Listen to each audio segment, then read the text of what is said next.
Hello friends, welcome back to my channel. আজকে আমি আপনাদের সামনে এনেছি কাতলা মাছের সম্পূর্ণ নতুন একটি রেসিপি, গন্ধরাজ কাতলা। রোজকার একঘেয়েমি যখন মাছের ঝোল খেতে ভালো লাগবে না, তখন এইরকমভাবে গন্ধরাজ লেবু দিয়ে একবার গন্ধরাজ কাতলা বানিয়ে খেয়ে দেখুন বন্ধুরা, খেতে কিন্তু খুবই সুস্বাদু হয়। তো চলুন রান্নাটা শুরু করা যাক। তো দেখুন বন্ধুরা, এখানে আমি কাতলা মাছ নিয়েছি। এখানে আমি 6 পিসের মতো গাদা পেটি মিলিয়ে মাছ নিয়েছি। মাছগুলো ভালো করে ধুয়ে পরিষ্কার করে নিয়েছি। এবারে চলুন বন্ধুরা প্রসেসটা শুরু করা যাক রান্নার।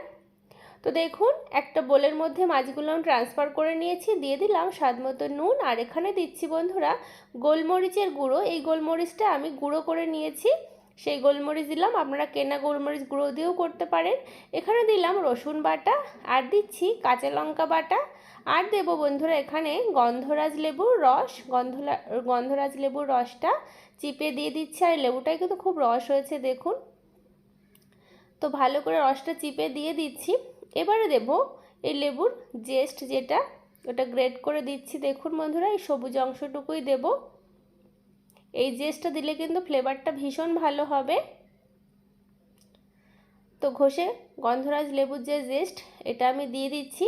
আপনারা কিন্তু একঘেয়েমি যখন মাছের ঝোল খেতে ভালো লাগবে না, তখন এরকমভাবে একবার গন্ধরাজ কাতলা করে খেয়ে দেখতে পারেন বন্ধুরা। খেতে কিন্তু ভীষণ ভালো লাগে, আর গরমে তো ভীষণ ভালো লাগবে, মুখের স্বাদ একদম চেঞ্জ হয়ে যাবে। এবারে সব উপকরণগুলো দিয়ে মাছটা আমি ম্যারিনেট করে রেখে দেব। আধা ঘন্টার মতো আমি মাছটা ম্যারিনেট করে রেখে দেবো। ম্যারিনেটটা যত ভালো হবে, মাছের ফ্লেভারটা কিন্তু ততটাই ভালো হবে। তো মাছটা আমার ভালো করে ম্যারিনেট করা হয়ে গেছে। ঢাকা দিয়ে আমি রেখে দেব আধা ঘন্টার মতো। এবার চলুন একটা মিশ্রণ রেডি করা যাক। এবারে এখানে দেখুন, আমি টক দই নিয়েছি, একটুখানি নুন নিলাম, দিয়ে টক দইটা ফেটিয়ে নেব। আর এই গন্ধরাজ কাতলাতে কিন্তু টক দই অবশ্যই লাগবে। দেখুন টক দইটা আমি কত ভালো করে ফেটিয়ে নিয়েছি। এবারে এই টক দইয়ের মধ্যে দিচ্ছি আমি গোলমরিচের গুঁড়ো, আর দিচ্ছি রসুন বাটা, দিচ্ছি কাঁচা লঙ্কা বাটা। যে মশলাগুলোতে মাছ ম্যারিনেট করেছি সেম মশলা দিয়েই কিন্তু আমি টক দইটাও কিন্তু ফেটিয়ে নেব মশলা দিয়ে। তো এই গন্ধরাজ লেবুর এই জেসটাও কিন্তু আমি এরকম ঘষে ঘষে দিয়ে দিচ্ছি, এতে মাছের ফ্লেভারটা ভালো হবে। আর আমি রান্নাটা কিভাবে করছি আপনারা দেখতে থাকুন। তো বন্ধুরা, আমার এই গন্ধরাজ কাতলা রেসিপি ভালো লাগলে অবশ্যই লাইক, শেয়ার, কমেন্ট, সাবস্ক্রাইব করে আমার এই ছোট্ট চ্যানেলের পাশে থাকবেন, আর পাশের বেল আইকনটা অবশ্যই প্রেস করবেন। আর দিয়ে দিলাম দেখুন গন্ধরাজ লেবুর রস। আর গন্ধরাজ লেবু দিয়ে কাতলা মাছ করলে কিন্তু দুর্দান্ত হয়। দিয়ে দিচ্ছি স্বাদ মতো নুন, মাছে নুন মাখানো আছে সেই অনুযায়ী দিলাম। দিচ্ছি সর্ষের তেল, দিয়ে ভালো করে মিশ্রণটা দেখুন আমি রেডি করে নিচ্ছি। আর আমি এটা কিন্তু খুবই কম মশলাতে রান্নাটা করছি, ভীষণ স্বাস্থ্যকর হবে রান্নাটা। আর আমি কিন্তু বন্ধুরা এতে হলুদ ব্যবহার করছি না। এবারে ব্যাটারটা আমার ভালো মতো তৈরি করা হয়ে গেছে। এবারে আধা ঘন্টা মাছ আমি ম্যারিনেট করে রেখেছিলাম। এবার মাছটা আমি এই দইয়ের মিশ্রণের সঙ্গে ভালো করে মাখিয়ে নিচ্ছি। এই মাছটাও মাখিয়ে আমি কিছুক্ষণ 10 মিনিটের মতো আমি রেস্টে রেখে দেব।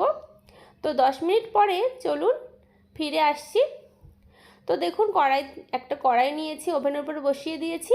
এবারে ম্যারিনেট করা মাছটা আমি কড়াইয়ের মধ্যে ঢেলে দিচ্ছি, দিয়ে হালকা হাতে একটু নাড়াচাড়া করে দিচ্ছি। আপনারা কিন্তু এটা টিফিন বাটিতে করেও কিন্তু ভাপা করতে পারেন। আমার হাতে সময় কম ছিল, সেই জন্য আমি ডাইরেক্ট কড়াইতেই ভাপা করছি।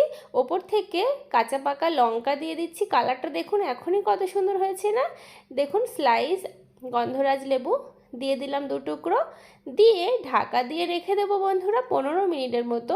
15 মিনিট পরে ফিরে আসছি।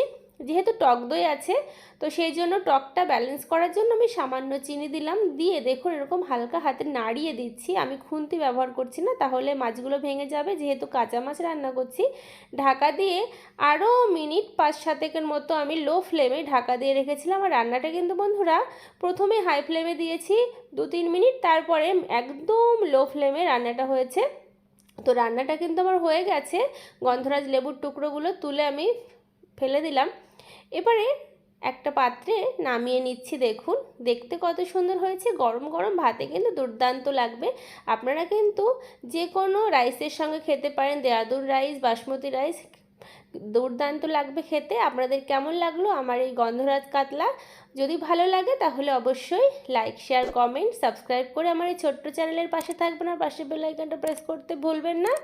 তো দেখুন, আর আপনারা কিন্তু বাড়িতে ট্রাই করবেন, ট্রাই করে আমাকে কমেন্ট বক্সে জানাবেন আপনাদের কেমন লাগলো। তো দেখুন, আমি একটু আমার মতো করে সাজিয়ে নিয়েছি। গন্ধরাজ লেবুর পাতাটা আমার কাছে ছিল না, সেই জন্য দেওয়া হয়নি। আপনাদের কাছে যদি গন্ধরাজ লেবুর পাতা থাকে অবশ্যই দেবেন।